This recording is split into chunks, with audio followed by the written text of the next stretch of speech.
നമസ്കാരം. കർണാടകയിലെ ധർമ്മസ്ഥലയിൽ നിരവധി പേരെ കൊലപ്പെടുത്തി കുഴിച്ചുമൂടിയിട്ടുണ്ട് എന്ന വാർത്തയാണ് കഴിഞ്ഞ 3 മാസമായി സകല ചാനലുകളും പ്രത്യേകിച്ച് യൂട്യൂബർമാരും പ്രചരിപ്പിച്ചത്. ധർമ്മസ്ഥല ടെസ്റ്റും അതിനെ നയിക്കുന്നവരും ഈ കൊലപാതക പരമ്പരകളുടെ മുഖ്യ പ്രതികളാണ് എന്ന രീതിയിൽ പലരും വിശദമായി സംസാരിച്ചുകൊണ്ടു. ഇത്തരം ആരോപണങ്ങൾക്കൊടുവിൽ ധർമ്മസ്ഥലയിലെ ക്ഷേത്രത്തിന് ചുറ്റുമുള്ള ഭാഗങ്ങൾ അവിടെ ജോലി ചെയ്തിരുന്നു എന്ന് പറയപ്പെടുന്ന മുൻ ശുചീകരണ തൊഴിലാളിയുടെ വെളിപ്പെടുത്തൽ പ്രകാരം ശരീരാവശിഷ്ടങ്ങൾ വീണ്ടെടുക്കുന്നതിന് വേണ്ടി കുഴിക്കുവാൻ തുടങ്ങിയിരുന്നു. ആയിരക്കണക്കിന് പേരുടെ അസ്ഥികൂടങ്ങൾ ആ ക്ഷേത്ര പരിസരത്ത് അതിക്രൂരമായി പീഡിപ്പിച്ചു കൊന്നതിന്റെ തെളിവായി വീണ്ടെടുക്കുവാൻ കഴിയും എന്നായിരുന്നു ഈ പറഞ്ഞ മാധ്യമങ്ങളുടെയും സോഷ്യൽ മീഡിയ ചാനലുകളുടെയും പ്രവചനങ്ങൾ.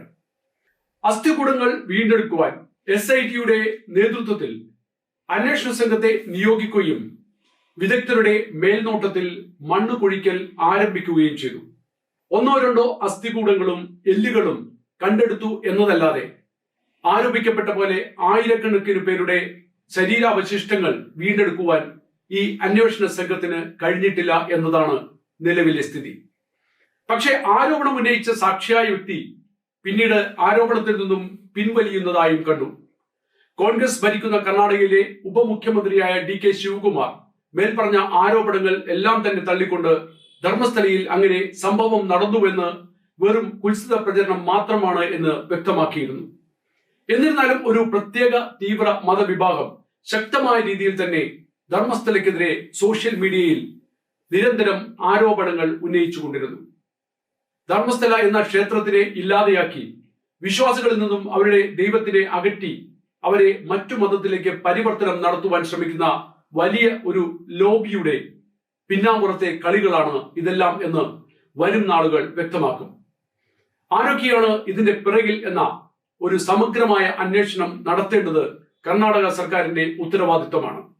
നുണകൾ പ്രചരിപ്പിച്ച യൂട്യൂബർമാർ, അത് നിർലജ്ജം എഴുതിപ്പിടിപ്പിച്ച മാധ്യമങ്ങൾ, തീരെ അടിസ്ഥാനമില്ലാത്ത ആരോപണം ഉന്നയിച്ച വ്യക്തികൾ തുടങ്ങിയവരെ ചോദ്യം ചെയ്യുകയും നിജസ്ഥിതി വെളിപ്പെടുത്തുകയും വേണം. ആർക്കും എന്ത് ആരോപണവും ഉന്നയിക്കാമെന്ന രീതിയിലേക്ക് രാജ്യത്തെ വിമർശകർ വളരുകയാണെങ്കിൽ രാജ്യം അഭിമുഖീകരിക്കാൻ പോകുന്നത് ചിന്തിക്കുവാൻ പോലും കഴിയാത്തത്ര കടുത്ത വെല്ലുവിളികൾ ആയിരിക്കും.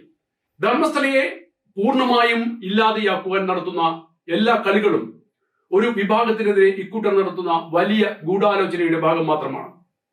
ആരോപണങ്ങൾ ഉയർത്തിയ യൂട്യൂബർമാരുടെ മതവും നിറവും ഗുണവും തിരിച്ചറിഞ്ഞാൽ എന്തായിരുന്നു അവരുടെ ലക്ഷ്യമെന്നും എന്തിനു വേണ്ടിയാണ് ഇതെല്ലാം ചെയ്തത് എന്നും കൃത്യമായും വ്യക്തമായും മനസ്സിലാകും.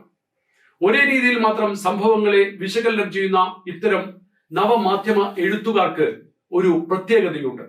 രാഷ്ട്രീയ സ്വയം സേവക സംഘവുമായി പുലബന്ധം പോലുമില്ലാത്ത ഒരു വിഷയത്തിൽ അഭിപ്രായം പറയുന്ന RSS അനുഭാവിയല്ലാത്ത ഹിന്ദുവിനെ പോലും ഇക്കൂട്ടർ സംഘി എന്ന് വിളിക്കുന്നു. കൃത്യമായ ലക്ഷ്യത്തോടെ ഹിന്ദുവിന് വേണ്ടി പ്രതികരിക്കുന്ന ഏതൊരാളെയും അവർ സംഘി ലേബലിൽ നിർത്തുകയും അത് വർഗീയമാണ് എന്ന് അഭിപ്രായപ്പെടുകയും ചെയ്യുന്നു.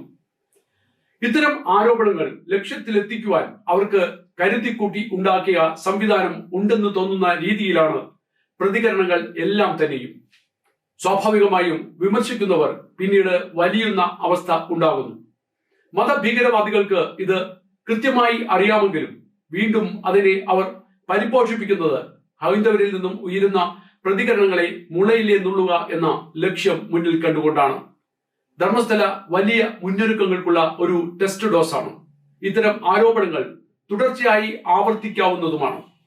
വലിയ വിവാദങ്ങൾ ഉയർത്തുകയും സമൂഹത്തെ ഒന്നടങ്കം പ്രതിക്കൂട്ടിൽ നിർത്തുകയും ഭീതിയിലാഴ്ത്തുകയും ചെയ്യുന്ന ഈ രാഷ്ട്രീയ മത കപടതയുടെ മുനയൊടിക്കുകയാണ് ഇനി രാജ്യസ്നേഹികൾ ചെയ്യേണ്ടത്.